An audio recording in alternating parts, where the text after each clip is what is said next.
Well, here we are, grumpy old men. As we were saying before, we were so rudely interrupted. Had a break last week. My fault, all my fault.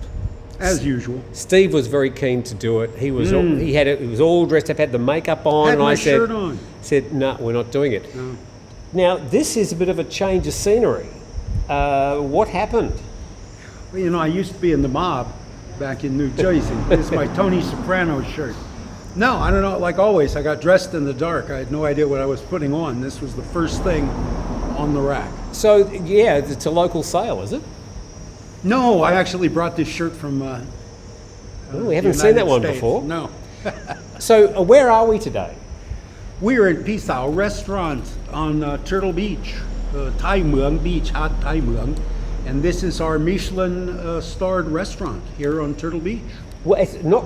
We should be careful not to say Michelin star. I think it's it's included on the Michelin guidebook, but it doesn't actually have a star.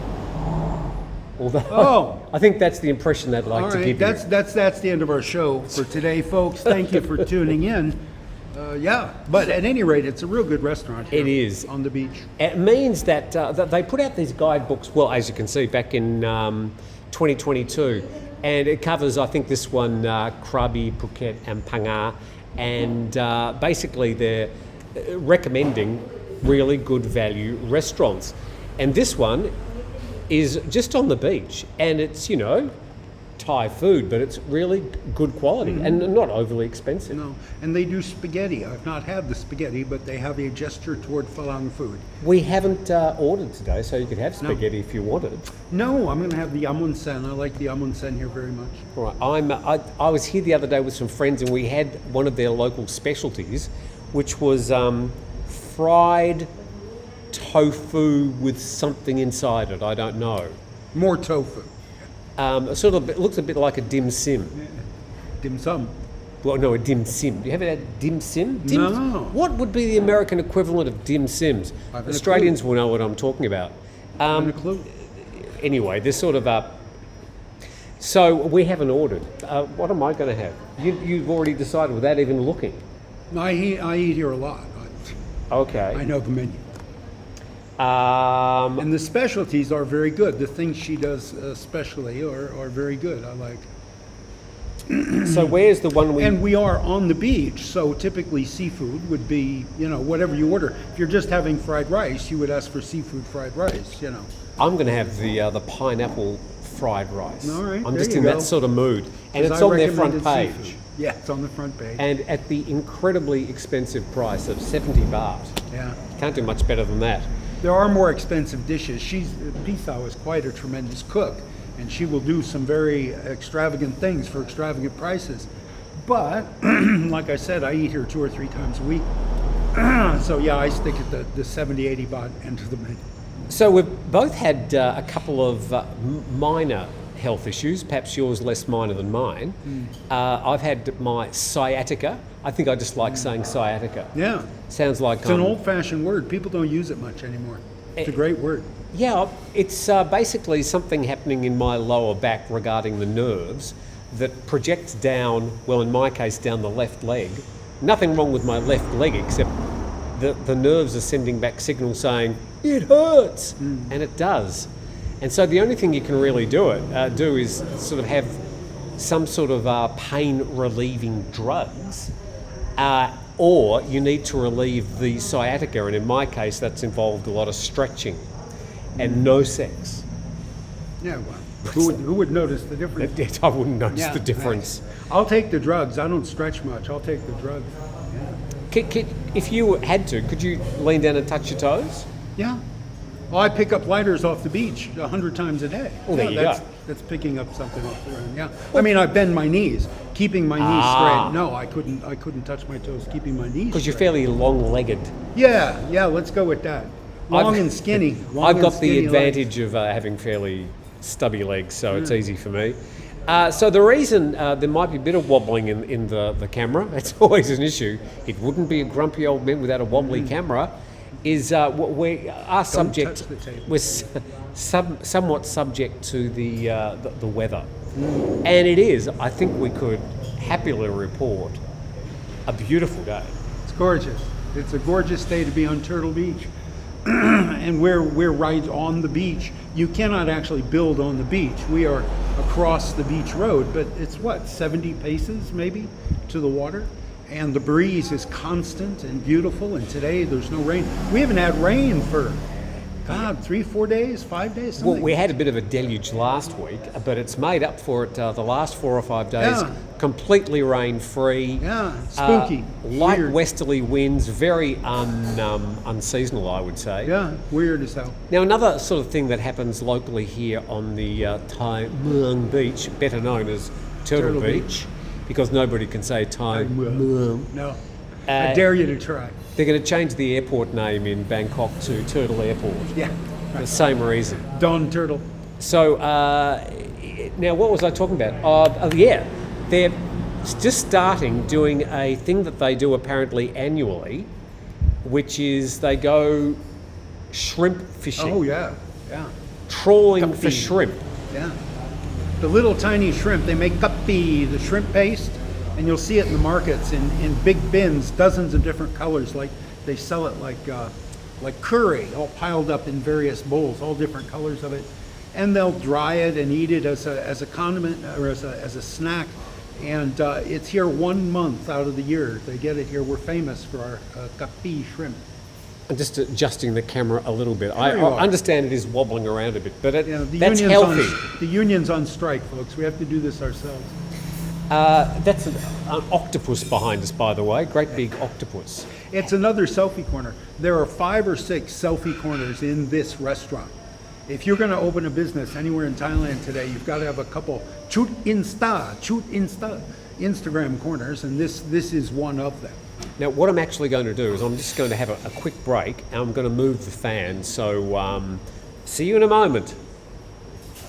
I think that is. So I'm going to move the fan around there. It will blow on you without blowing on me. All right. Now this is just running. You just leave this running. Just leave this running here.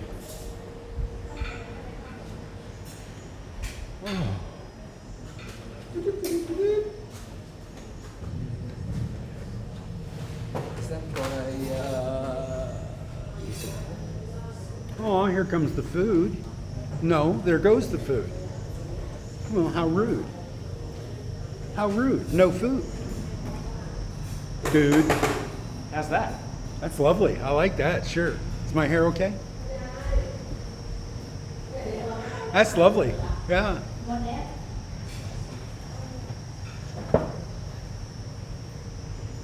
Yeah, that's better. Great. I love it. Great. Let's shoot it. So anyway, here we are with a new location for the fan, which I'm sure you're very aware about. It's somewhat blowing Steve's hair everywhere. I've used a lot of product in my hair today, so it'll be okay. He's locked down tight. We haven't ordered yet. Time to order. Oh, of course. I thought she was bringing us our food. We haven't even ordered.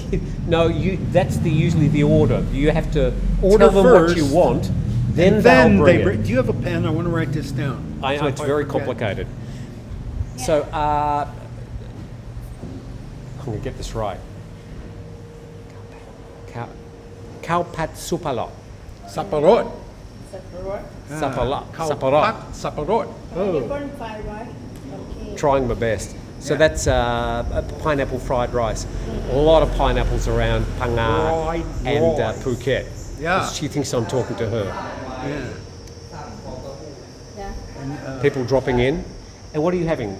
ยำวุ้นเส้นครับยำวุ้นเส้นไก่ครับไม่ค่อยเผ็ดเท่าไหรนะ Yeah. You say Hello. pet no. เป็ดน้อย1 เม็ดครึ่งเม็ด Chili อ่ะ ครึ่งเม็ด เม็ดเดียว เม็ดเดียวเม็ดเดียวก็พอ โอเคนะคะ ครับผม So, yes, our food will arrive accordingly. So the food comes after you've ordered it. All right, I'm grokking now. They cook it, and They cook it? according to the instructions that you've given them.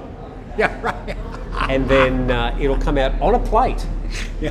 The God best willing. thing is you don't have to wash the plate. It'll come out in a bowl. This is Thailand. Everything comes in a bowl. So you were telling me the other day, well, we'll get to the big one second, but you've also got another issue that you stepped out of the shower the other day, was admiring your physique in the mirror, and you got a bit of a surprise. Yeah, I only get to see that physique once a month. I go to Phuket one weekend a month to play the Weekend Millionaire. And at home, I only have a small shaving mirror, so I can only see my face. I've been losing weight. I've lost about 15 pounds in 15 months. So every month I go for 3 days to Phuket. I have access to a big mirror in the hotel. I like stepping out of the shower and seeing this transformation that's taking place. At 65 years of age, I have a great interest in this transformation. So I stepped out on this occasion last time, about 2 weeks ago. I was on Phuket and looked at myself, and I have this big bulge in my groin. I have developed a... When you say you've got a big bulge in your groin... Right, bigger than usual. Yes, a bit bigger than usual. Yeah, now my family runs toward big bulges in the groin, but no, this is a loop of bowel that's trying to escape the peritoneal cavity by sliding down into my scrotum. And if that's not TMI, of course it is, but hey, you knew the show when you clicked on it. Yeah, so this is a surgical procedure. This doesn't heal itself. So I'm looking at surgery. So I'm shopping around all of a sudden for an abdominal surgeon on Turtle Beach. We have none. Spoiler alert, there are none here. I was surprised to find out that there was in fact a hospital Yeah. in Turtle Beach. Yeah. Well, this is the hospital everybody came to after the tsunami destroyed Khao Lak. Because we were untouched here. The tsunami didn't touch Turtle Beach. Absolutely destroyed the hospital in Khao Lak. So the people who were wounded were brought here. And this whole town turned out, everybody in town took their phone to the hospital because the people from Khao Lak were in bathing suits. They didn't have phones. They didn't have any way to contact their family. They took food because, of course, there's no cafeteria in a Thai hospital. This town turned out for about a week, and every single person in this town helped their neighbors from Khao Lak. So yeah, we short answer, yes, we have a hospital. But you're going to have to go to either the Phang Nga hospital or to Yeah, Phuket. I'll start at Phang Nga. I'll meet a surgeon in Phang Nga on Monday. And if I trust him or her, then likely I will have it done in Phang Nga. So what is your measure of trust? What I would do, and I did this when I had an anaesthetic. I had to have a general anaesthetic, and the surgeon came in and the anaesthetist came in. What do you call them, anesthesiologist or something? Yeah. Because you can't say anaesthetist. Anesthetist. There you go. Yeah, I transcribe for a lot of British and Aussie doctors, so yeah, I can spell that. So I can spell color with a U. Neighbour, labour, humor. Yeah. yeah. So the anaesthetist said to me, "Do you have any questions?" And I said, "What sort of car do you drive?" Because if it was like a Holden or a Datsun or something, I would have said, "Can I get another anaesthetist?" But he drove a Mercedes, so Oh, well. I allowed him to anaesthetize me, put me under. Hopefully, I said, "Will I wake up?" And he said, "There's a good chance." A good chance. So I yeah. thought that was okay. Yeah. So what's your criteria? Well, the golf score. I asked him what their golf handicap is, if it's a low enough handicap. No, I don't. I spent 20 years listening to doctors speak 8 hours a day, describing their jobs 8 hours a day. That's 40,000 hours over the course of a 20-year career. 40,000 hours listening to physicians whispering in my ears, because when they recorded, the microphone was right here, and a lot of them would eat while they recorded, or breathe heavily, or snort back snot, or whatever. And there's just something, when I meet a physician, I'll trust him or her within a minute or two, or I won't, and that's it. And it's just how they present themselves, how they speak. How tone they of voice. dress? The No, shoes they 'cause wear? They're going to be in a white lab coat. That's what they dress. Okay. In. So, yeah, but no, that's it. I go by my gut. This guy's going to stick his fingers in my gut. Yeah, I go by my gut. But I think this is a very, a laparoscopic hernia repair, or even open. I can't afford a laparoscopic. I'll have to go with an open. But the open surgery, we've been doing that since the early 1900s. That was one of the first abdominal surgeries they ever developed. And Not on you, but not on me. Generally. But on human beings. And Yes. for the most part, you're safer having it done than living with a piece of your intestine trying to escape your abdomen. So sort of poke it back and stitch it back in location or something. They'll put, they go in and open, they'll go into the interior of the peritoneal cavity and put a piece of nylon mesh, like a screen window, against the inside of that hole, so that the pressure of the bowel is keeping that patch, that mesh patch, pressed up against the interior of the peritoneum. And that's what keeps it all together. On the side? They don't actually stitch that hole shut. They just close it from the inside. They put a patch on it. I suppose you're patching a sinking boat. You would stick something on the inside. So with the side benefit with the mesh is the mosquitoes won't get in. That's right, yeah. So you'll never be stung on the belly again by a mosquito. That's a great side effect. So it's something new to think about. You know, I have bragged online for 15 months that I live here on my Social Security, which I do, and I live very well. I live well enough to eat 2-3 times a week in a Michelin restaurant, a Michelin-mentioned restaurant. But there's nothing left over for abdominal surgery in a night in a hospital. So this is going to take some budgeting. I think I'm probably not going to play the weekend millionaire for a few months and save my shekels. And I'll go ahead and drop the other bombshell. I'm saving money. I'm saving 75 baht a day. I have not had a cigarette since Mother's Day. We'll talk about it in just a moment. It was great to see you just sort of out on the curb with your guitar, the hat, and Yeah. I was happy to drop in a couple of baht. We'll do anything for $5. Sure, anything. Anything. Who do you want me to kill? Sure. Just name a name. So I'll wear any shirt, whatever it takes. So yeah, this is, I suppose, if we want to use the story as some sort of narrative to benefit other expats, there is an issue about having health insurance, and it is expensive, and at some stage it's going to come and bite you, I suppose. Yep. Or you self-fund yourself. Just go ahead and say it. Somnam serves you right. Say it. No, I'm not saying that at all. I have earned it. I could have had this taken care of. You know, I've had twinges in my abdomen when I sneeze for a couple years. And it was after I helped my friend Harvey move a propane tank, and it was way too heavy for 2 old men to lift. And I knew I had hurt myself. And this is like 2 years ago. And it only hurt when I sneezed, but I knew what it was. I knew it was a weakening of the abdominal wall. And I knew what that led to. And I could have had it taken care of when I had health insurance.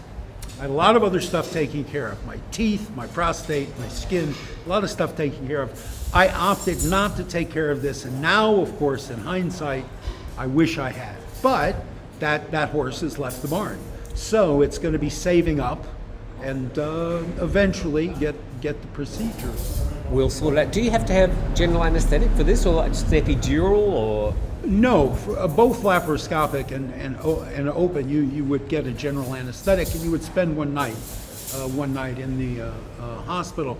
Though, again, you know, I worked in general surgery 99 to 2001, so that's 30 years. My knowledge is 30 years old. By now, they might, in laparoscopic, certainly, they might have it down to an outpatient procedure. Yeah. But online, it says that at the Bangkok Phuket Hospital, it's 50,000 baht for the open and 100 for the laparoscopic. So even whatever it is, the price is going to be at least 50,000 baht. So, yeah, it's going to take some planning and That's a Bangkok Phuket hospital? Bangkok Hospital Phuket? Yeah. Or Mission, or... No, not Mission. Mission's very good. Yeah, but I just, that wasn't where Google took me when I Googled what does a laparoscopic inguinal hernia repair cost in Phuket. So we'll shop around. We'll shop around. Yeah, I got time. If anybody out there, could perhaps just pop into Turtle Beach, bring your bag. Yeah, any general surgeons on holiday? Yeah, there you come, go. I'll make you coffee. I've got because I'm doing a bit of a makeover at the moment, I've got a few sharp knives. Yeah. And we can knock you over the head, and job done. With friends like these. Who needs physicians? Who needs physicians? Now the big one, and look, I do have a lot of sympathy for you on this, because I've had partners, parents, other relatives who have done this in the past, and I would rate this as one of the most difficult things people have to confront in their life if they are smokers. But you haven't had a cigarette for 2 weeks. A round of applause. Thank you. Yeah, I Don't touch this table either. Yeah, thank you. I do appreciate that. It was Mother's Day, the 12th. I don't remember what's today, the 20th, whatever. It's been 2 weeks. Yeah, and part of that is to try to save 75 baht a day. Buy myself, maybe by Christmas, I can buy myself a little square piece of mesh for the inside of my abdomen. But yeah, and it's been difficult. Cham Nan by now, the last time I tried to quit smoking, I threw a floor fan at my best friend in the world. This is your Man Friday. My Man Friday, my Pancho Sanja, my Sancho Panza. Yeah, oh Mom, I'm sorry. She won't forgive me for that. Yeah, at any rate, this time I've snapped at him. I've snapped at you. I've snapped at people. I've thrown a few soft things, nothing breakable. But yeah, that's my MO. If I don't have a cigarette, I get really angry at the loud motorcycles that drive up and down the street. So take me through the thought process. You were sitting there about to grab a cigarette and you suddenly thought, now's the moment. I'm going to go cold turkey. No, I came back. Here comes the food. I came back from Phuket. I'm just going to rearrange things a bit while we're having our food. That's for me, thank you. Couple maka. Thank you. You don't need another plate, do you? No, I think I'll be fine. Thank you very much. Couple maka. A little bit spicy. Oh, a little. That looks spicy. Show it to the camera. Oh, sorry, Yamun Sen glass noodle salad. This iteration with chicken, you can have it with shrimp or pork or whatever you like. So what we're going to do? We're going to eat our food and we'll come back and we'll talk about the food and we'll have another deep dive into Steve's smoking in just a moment. Okay, cool. So I finished our meal. How was yours? My Yamun Sen was very good, as it always is. They made it a little spicier. They know me, and they are not convinced that I don't like spicy food, because I eat here all the time, and I speak passable, usable Thai. Oh, and they think, well, has yeah, to be spicy. He must be used to it. And he's eating Thai food all the time. Thai food is spicy. Therefore, we're just gonna, we're gonna tell him, yeah, not too spicy, but we're gonna add a little bit. We're gonna bump it up for him, and then they come by and check out the reaction, right? They come by and scope out the table and see if I'm weeping openly. So in this process of giving up the cigarettes, what have you done it before? Yes. Well, this time it happened when I got off the bus from Phuket, having discovered this inguinal hernia and realizing I would need surgery. And I happened to get off the bus and I had no cigarettes. So I get off the bus outside the 7-Eleven. My first impulse normally would be to go in there, buy a pack of cigarettes, and smoke 2 of them before I catch the taxi home. This time I said no. I can save 75 baht if I don't buy cigarettes. And it's easier to quit smoking if you quit buying cigarettes. And so, and this child agrees with me. So, you would shoot in public, wouldn't you? Yeah, so anyway, I have quit in the past. I've had 2 heart attacks. I have 7 stents in my coronary arteries. Both heart attacks, 2011, 2018, I quit for 6 months, both times. But even a heart attack wasn't enough to make me quit forever, and both times I, came back to smoking and smoked like a... So what's the hardest part? Is it the first day, the second day, the 10th day? Keeping friends, because I become a real bitch when I don't smoke, man. I'm nasty, I'm mean, I'm cruel, and in my family we have a flair for identifying people's weaknesses and talking about those weaknesses. So that's keeping friends is the hardest part of quitting for me. But it's just a constant itch you can't scratch, and it goes on for months and months and months. Are you taking anything to help? I mean, there are some like patches. There's Yeah, no, gum. I am still smoking the broccoli, and it helps. It does. But no, that's it. I nothing else. No. Whew. Yeah. So the Yeah. thoughts and prayers Yeah. of the entire subscriber base are with you Thank and you guys. rooting Thank for you. Yeah, thank you. And chances are very good when if I ever do go back to Phuket to be the weekend millionaire again, I will smoke on those trips. That's sort of the purpose of those trips, to do things you don't do at home. And I used to know a Sikh. Wow. Yeah, That's loud. Classes out at the technical college down the road. Those Yes. are the young men on their motorcycles. And we've got a family of 5 here with a young child. Yeah. But at any rate, Just tell them, could you go over there and say, shut up? I could. Say, I won't. I've given up smoking, I'm really Yeah. angry. Stop Yeah. talking. Yeah, I'm in a bad mood today. Don't test me. That'll Don't sort it test out. me. No, I could say that, but I won't. Okay, fair enough. It's on me. It's not anybody else's fault or problem. This is 50 years I spent cultivating this hobby, and now I'm trying to stop, and it's on me. I have to do this, and it's nobody else's responsibility. Nobody has to tiptoe around Steve. Or be careful what they say around Steve. Very because careful. He might snap and say something ugly that he can't take back. So we're all tiptoeing around Steve at Yeah, the moment. You shouldn't. You shouldn't. Okay, so let's talk. We mentioned the shrimp earlier. So they dry the shrimp and they make a shrimp paste out of it. It's one of the things they do, yes. Now, in the intervening process, the actual drying they do out on the grass. And so there is a smell associated with this.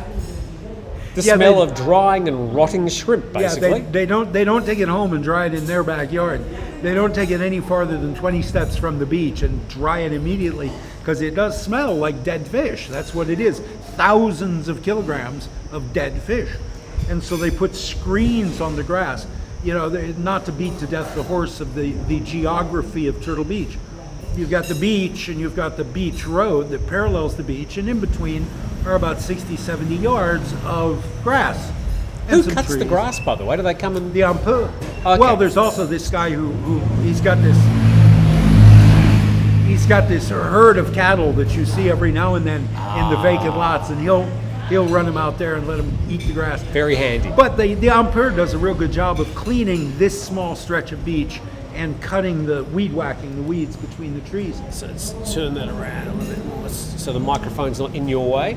But they fill that strip of 70 yards of grass. They fill that every year for a month. Don't say Phil. Well, they take up most of the space. And you'll Okay. see, this family has this plot, and this family has this plot, and this family's doing much better because they've got 8 or 9 of these strips of these drying fish. And this family over here has only got 1 or 2.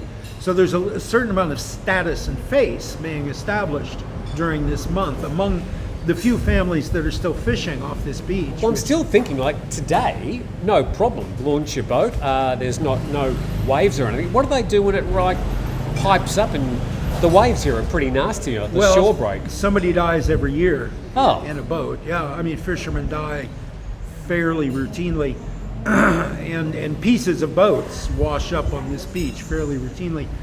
But they, I suppose, every morning if you come out here just before dawn, you'll see 7 or 8 guys just standing on the berm staring out at sea, and they'll stand there for 10 or 15 minutes as the sun comes up. There's something about the angle of the sun lets them see something in the water they can't otherwise see, but you have to be right on the beach, right at sunrise. And they go out and they check, and I suppose if they see what they like, red sky up morning, sailors take warning, whatever, then they'll get their boats and they'll go out there.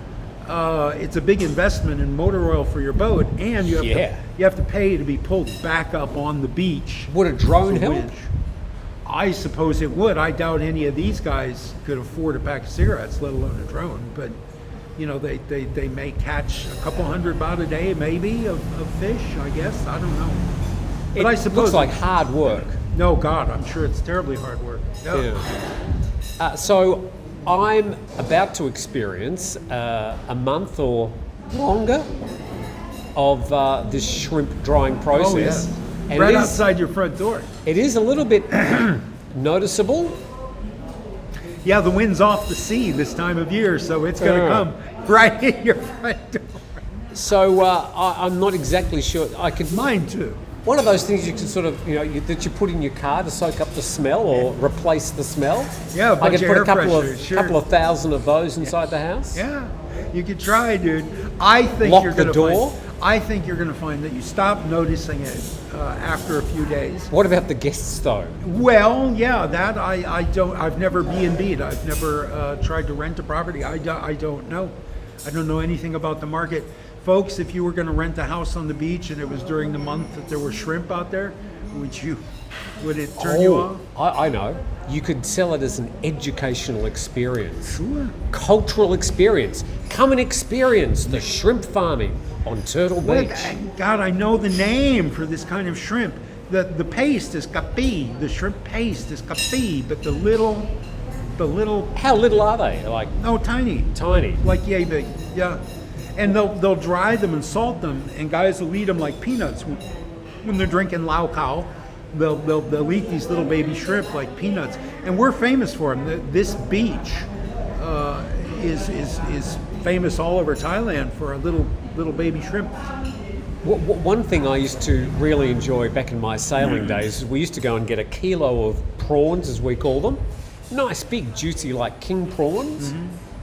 And we would shell them and put them in a bit of like a Thousand Island sauce, just eat them, can of Coke, and that was our sort of lunch. Used to love doing that. My other sort of memory of shrimp, prawns, whatever you like, was when I visited Louisiana and Mississippi back in 1991. We were staying with these families, and there's a local delicacy called crawfish. Yeah. You heard of crawfish? Or crayfish, yeah. So that- mud bugs, they're called. Mud bugs. And they're tiny little prawns. yeah. They're not yeah. big. They're only about that big. And I think that they all thought, oh, we've got this Australian guest. I'm sure nobody else has thought about giving him the local dish. So everywhere I went, Tim, we're going to give you a real surprise today. It's called crawfish. And I'd go, really? I've never heard about that before. Oh, God. Because the locals, it's all put into this giant pot with like orange, I don't know, nuclear waste or something, and cooked up with spices and stuff. And they come out bright orange. And the locals sit with them in a bowl and they just basically eat them a bit like an internal combustion engine with a sort of push, bang, suck and blow. It's just like this very quick process. And they'll get through half a bowl and I'm still sort of going through the first one. Peeling off the shell.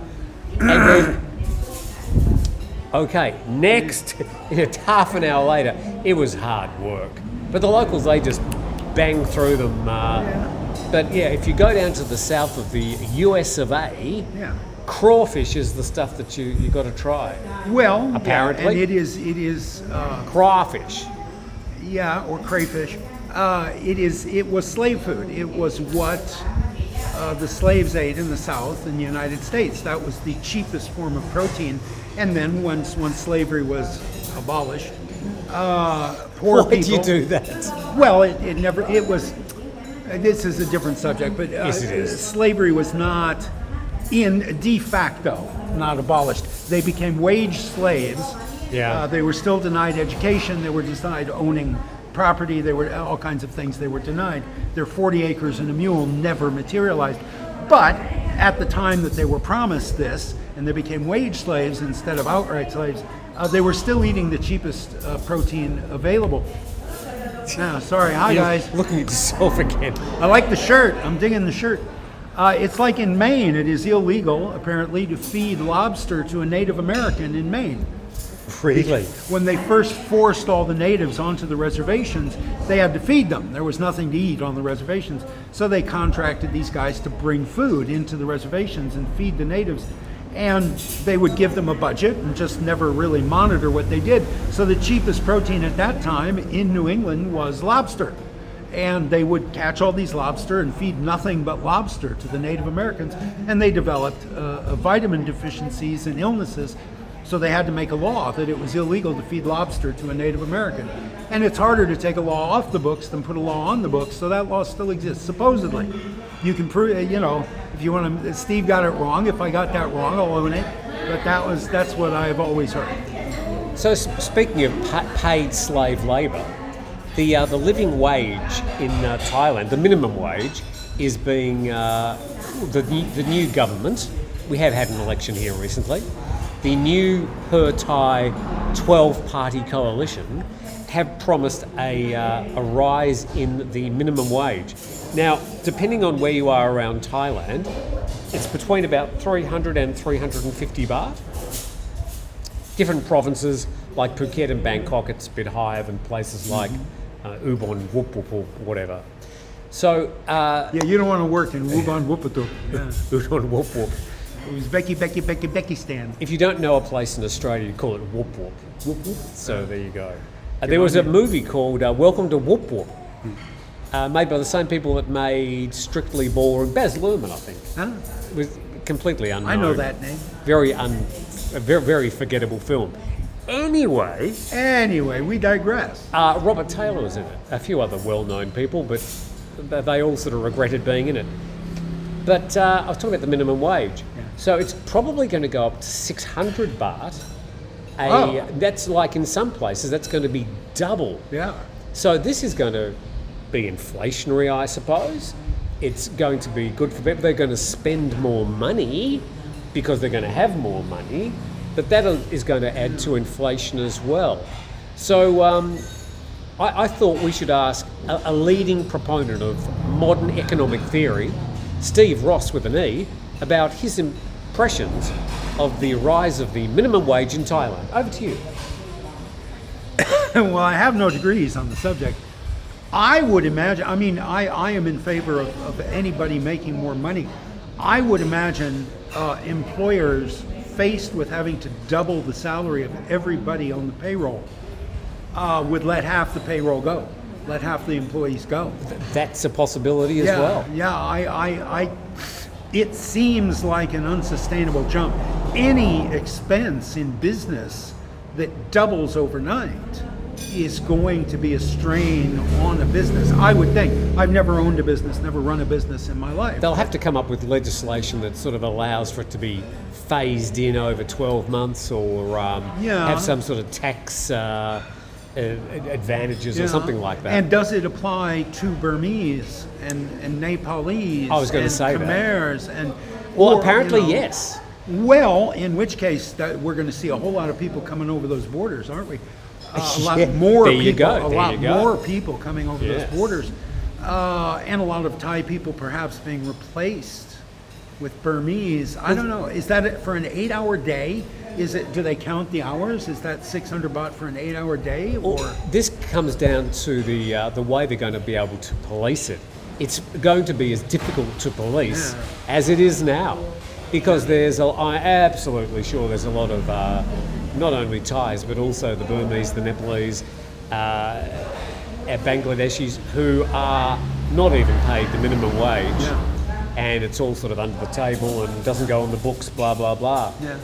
If you go to any like condo or any building development, there's always a camp out the back, which is just like crappy tin shed, usually with a new pickup parked out the front.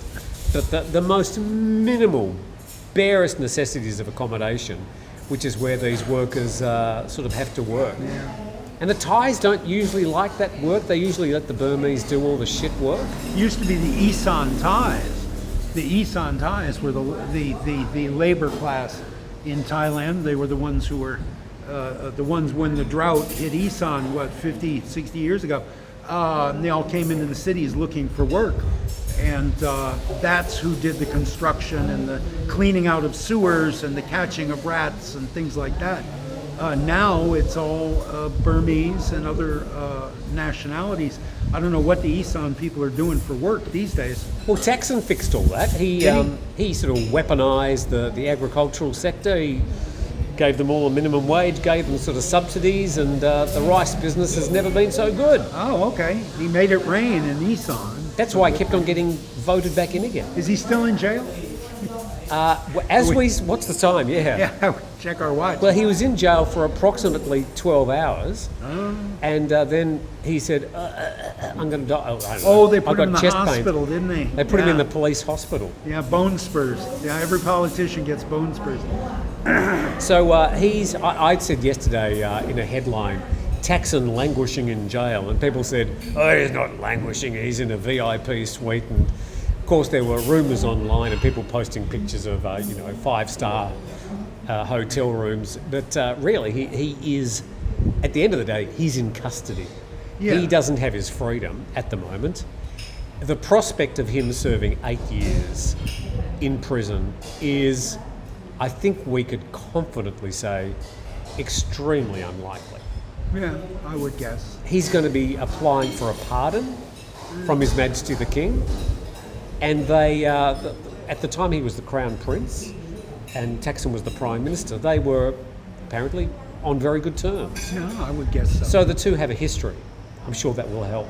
Yeah, and I think that, for somebody as wealthy as he is, for the mega rich, anything, I don't want to be a cynic, but I am.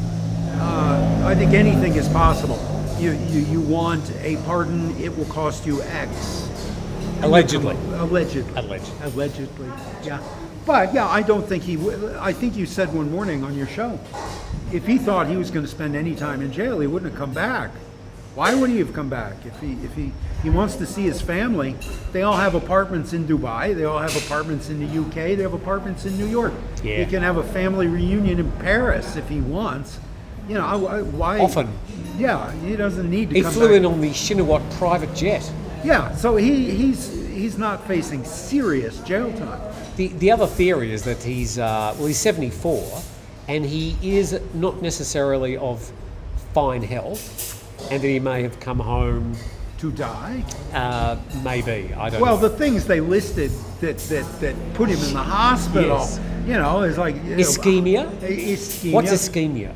Well, I have ischemia. If you've Dr. Ross if with you've an had L? a heart attack, ischemia means a muscle or a bit of tissue that didn't get blood supply for enough time for cellular damage to take place.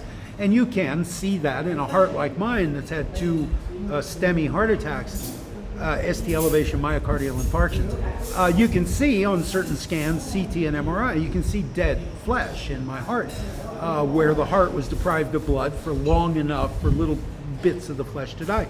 So that's ischemia. Now you can have ischemia, you can, cut yourself shaving and cells will die. You can have ischemia. It's not in and of itself life-threatening. If you get too much in the heart, so there's not enough heart muscle still pumping blood, yeah, that can hurt you in a kidney, in a liver, if you've got ischemia going on in a vital organ. Depending on how much of the organ is dead, that could kill you. But the report just said ischemia. It didn't say where it was or what kind it was. I think he had an ingrown toenail or Yeah, something. and the High stuff, blood pressure, that was the other one. Yeah, hypertension. Yeah, I got that too. What's your blood pressure? Well, unmedicated. The last time I was unmedicated was the year 1997, and I was 200 over 130. And the diastolic, Whoa. yeah, the diastolic pressure is the important one, the bottom number. They don't want you over 90. I was 130, and they started giving me medications, and this one worked, this one didn't, and they ended up finding out through the medical record, proving again how important and useful the medical record is, that they had discovered an adenoma, a lump in my right adrenal gland, which has apparently been pushing adrenaline into my bloodstream 24/7 since at least adolescence. So all my behavior problems in school, and we've got an explanation for it, and behavior problems in marriage and in work and in this interview, this show. But at any rate, they started treating that, the adenoma in the adrenal gland, and my blood pressure went boom, down into the 70s. And, Did you feel any different? Or was it just on numbers? I've been lightheaded since 1997. Okay. Yeah, because my body is used to being at 200 over 130. I'm still 120 over 80, and I've been like that since I was 20. You're very lucky. The best thing you can do for your health is pick your grandparents very carefully, because that's where it all comes from. What your grandparents died of, you're going to die of. Did you know your grandparents? Too, I knew my mother's side of the family. I don't know much at all about my father's. Exactly the same with my side. My mother's side, I knew them quite well when I was very, very young because my grandfather, his name was Charles Valentine Brown, Charlie Brown. born on Valentine's Day, Ah, and he was a sheepdog trainer. He used to train the winning sheepdogs in New Zealand. Because they use sheepdogs extensively to Sure. do all the hard work chasing the sheep and yeah, sure. rounding them up. Yeah. So I had when he arrived in Australia, I don't know, I was about 12, I had at the time a border collie dog. I had 3 border collies, great breed, loved the breed to death. And I sort of proudly said, "Oh, look at my beautiful border collie." She looked at his nose at this dog. Apparently it wasn't quite up to scratch. Breed standard. Yeah, the tail was all wrong and the Yeah. colouring in the face, but that Hips was are too wide. that was Spudge, Harley, and Molly. They're the 3 border collies I've had. Oh, you Yeah. named dogs. I had Now I've got- Shelties. Now I've got cats. Have you had any pets sort of drop in to say hello at your place? Yeah, there was a cat in heat up in the ceiling about 4 or 5 nights ago. How I was appropriate. ready to kill that thing.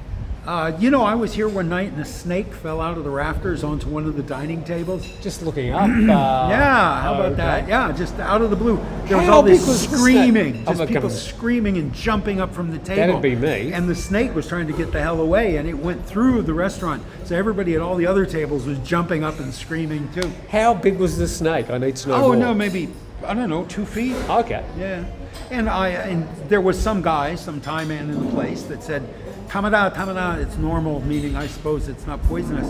And he went up behind it and got its neck and carried it out there and let it go in the tree. But it was up in the rafters at this very restaurant, that table over there. So we won't ever we shoot won't. from No, that table. no, we won't. That table. But at home, no. Spend the rest of the interview looking up. Yeah. There was a cat that came with the traveling fair that came in March, the Turtle Festival. Right. Came on the back of a truck and was left behind, and that cat was in the neighborhood begging food for a few days, and then somebody must have taken it in, As you do. as people do. Not me. I'm not going to commit to a mammal at this point in my life. Oh, come No. on. No, I don't. It'll outlive me. Whatever I get. If I get a kitten now, that thing will be abandoned. I'll die at some point, and that'll be an old cat without a home. I'm not going to. So I'm bringing 2 cats with me. Only 2. You have 3 cats. I had 3, but one of them sort of decided not to come back home. So Oh, okay. Kato, Well, I think the other cats might have driven him away. spoken to him quietly in the ear, saying, "You're not welcome here." Yeah. Well, I don't know what's perhaps. happened. Yeah. But there are plenty of families around our neighbourhood, so I'm not worried about Kato. So you're coming with 2. I'm coming with 2. All right. So Welcome additions to the neighborhood. There are some local cats that I'm sure will be happy to meet them. So out of everything, Are they fixed? Yeah, of course. Oh, okay. Of Well, course. not of course. This So is am I. Thailand. It is unusual for an animal to be fixed. No, why? Fix them. But in all the things I'm having to organise for my move, I've done the first bit of the move, but I've got the second part of the move coming up in about 4 weeks. The thing that takes up most of my emotional space and worry and concern is the fact that I've got to bring these 2 cats. And Yeah. the cats hate moving. Yeah, that's why I don't want animals. Yeah. Well, you're not going to be moving, though. Well, God willing, no. Knock on wood without actually touching the table. But no, I mean that it is a commitment, and you are laudable. You are heroic for treating it like a commitment. Too many people would simply leave the cats there. Couldn't do that. No. Well, many people can, and it's reprehensible. I'm going to have a windowsill height table where I'm going to be doing my daily show from, looking out across the beach, and I just know that that's going to be the favourite location of the cats, looking out and watching the people, the shrimp farmers over the road. Oh, they're going to smell that shrimp. Oh yes. So you're going to keep them inside for a period of 2 weeks, they say. The cats, they just don't like being moved. It's just one of the things about that particular mammal. And with that, we've eaten, we've had a drink, we've told you about this restaurant that's included in the Michelin guidebook, and it's called, Pisao, elder sister, Pisao. and it's overlooking Tai Muang and the shrimp farmers. Oh, the shrimp don't come down here. No, they don't come as far as the seafood restaurants. So I thought I was at the Paris end of Turtle Beach, but 11 months out of the year, yeah, you're at the. so you think it only goes for a month? I've only been here 1 year, but yeah, my memory is it was about a month. I'm going to be coming down. If it goes longer than a month, I'm coming down and knocking on your door. That's all right. I'm home all day. Anybody come and knock. And you've had a few more visitors. Yeah, I had one yesterday and one the day before. Yeah. And they've come and they've bought Boontong souvenirs. You needed like turnstiles on your front door. No. I have a welcome mat, and that's all I need. I got a welcome mat. Then and you fleece them once they come through the door. And I don't fleece them. I give them coffee. If they want to buy a souvenir, they pick something out. They give Chamnan a tip. My visa doesn't allow me to sell anything. There you go. No, the Chamnan has a tip jar, and if you like something, you decide how much money to give Chamnan. And this is a guy who supports his wife, his daughter, and his mother by tapping rubber and cutting palm and mowing lawns. He struggles, and he's very, very happy to get a tip. So since I can't accept money for any of this, and he's there every day anyway, no, it's his tip jar, and if you want a Boontong souvenir, and they're all made out of trash off the beach, right?